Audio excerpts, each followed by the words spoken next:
അത്ഭുതങ്ങൾ തീർന്നിട്ടില്ല, അടയാളങ്ങൾ തീർന്നിട്ടില്ല കാലത്തിൽ ഈ ലോകത്തിൽ. എൻ്റെ പേര് ലിസി വിൻസെൻ്റ്, ചേർത്തല മുട്ടം ഫൊറോന ഇടവകയിൽ നിന്ന് വരുന്നു. ഞാൻ കഴിഞ്ഞ 5-ാം തീയതി വെള്ളിയാഴ്ച ഇവിടെ ശുശ്രൂഷ കഴിഞ്ഞ് തിരിച്ച് പാലക്കാട് ടൗണിൽ നിന്ന് ബസ് സ്റ്റാൻഡിൽ നിന്ന് ചാലക്കുടിയിലേക്ക് ടിക്കറ്റ് എടുത്തു. എൻ്റെ സ്വന്തം വീടായ സ്ഥലത്തേക്ക് ടിക്കറ്റ് എടുത്ത് കഴിഞ്ഞപ്പോഴാണ് ഞാൻ ജസ്റ്റ് ഒന്ന് ഫോൺ എടുത്ത് നോക്കിയത്. ഫോണിലോ ഒരു 6-7 മിസ്ഡ് കോൾ കണ്ട് ഞാൻ ഫോൺ വീട്ടിലേക്ക് ചെയ്ത് കഴിഞ്ഞപ്പോഴോ എൻ്റെ സിസ്റ്റർ എന്നോട് പറയുകയുണ്ടായി, നീ തിരിച്ച് അച്ഛൻ്റെ അടുത്ത് ചെന്ന് പറയണം, മൂത്ത സഹോദരന് പെട്ടെന്ന് നെഞ്ചുവേദനയുമായി ബന്ധപ്പെട്ട് ഹോസ്പിറ്റലിലേക്ക് എത്തിച്ചേക്കാം, നീ ഉടനെ ഇവിടെ എത്തണം. ഞാൻ അച്ഛനെ കണ്ട് തിരിച്ചു പറയാനായിട്ട് ബസ്സിൽ നിന്ന് ഇറങ്ങുന്ന സമയത്ത് ടിക്കറ്റ് എടുക്കലും കഴിഞ്ഞു, ബസ് വിടലും കഴിഞ്ഞു. എനിക്ക് ഇറങ്ങാൻ പറ്റിയില്ല.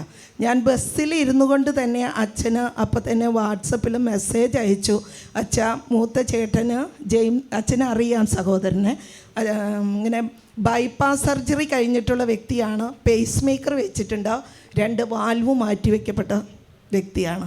ഈ വ്യക്തിക്ക് കാൽസ്യം ഡെപ്പോസിറ്റ് വന്നിട്ട് പാൻക്രാസിലും നിറയുകയാണ്.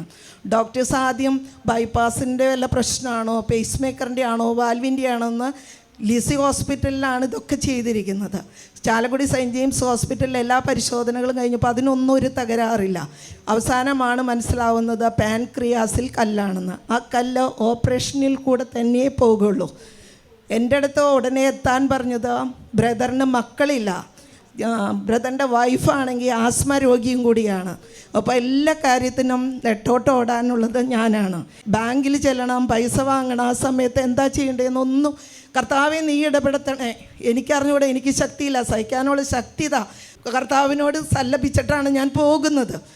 അവിടെ ചെന്ന് ഉടനെ പൈസ എത്തിക്കാനായിട്ട് ആ നേരത്തെ ബാങ്കിൽ നിന്ന് വലിക്കാൻ പറ്റുന്നില്ല. ഞാൻ ചെന്ന് പെട്ടത് 8 മണി കഴിഞ്ഞു, 8:15 ചെന്ന് പെട്ടു.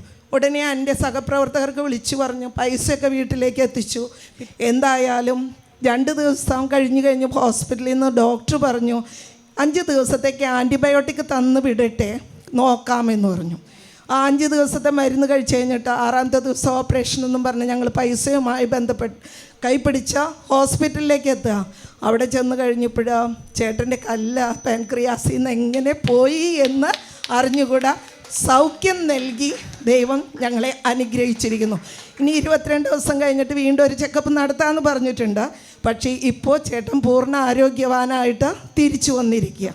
ഇത്രയും വലിയ അനുഗ്രഹം എനിക്കും എൻ്റെ കുടുംബത്തിനും ചെയ്തു തന്നതിന് 1000 നന്ദി. പാൻക്രാസിൽ നിന്നും ഒരിക്കലും കല്ല് പോവില്ല. അതൊരു വലിയൊരു അത്ഭുതം. പാൻക്രാസിൽ നിന്നും നേരെ പോയ ഒന്ന് ഓപ്പറേഷൻ വേണ്ടത്, പക്ഷേ ദൈവം ഇടപെട്ടു, സൗഖ്യം നൽകി അനുഗ്രഹിക്കുകയും ചെയ്തു.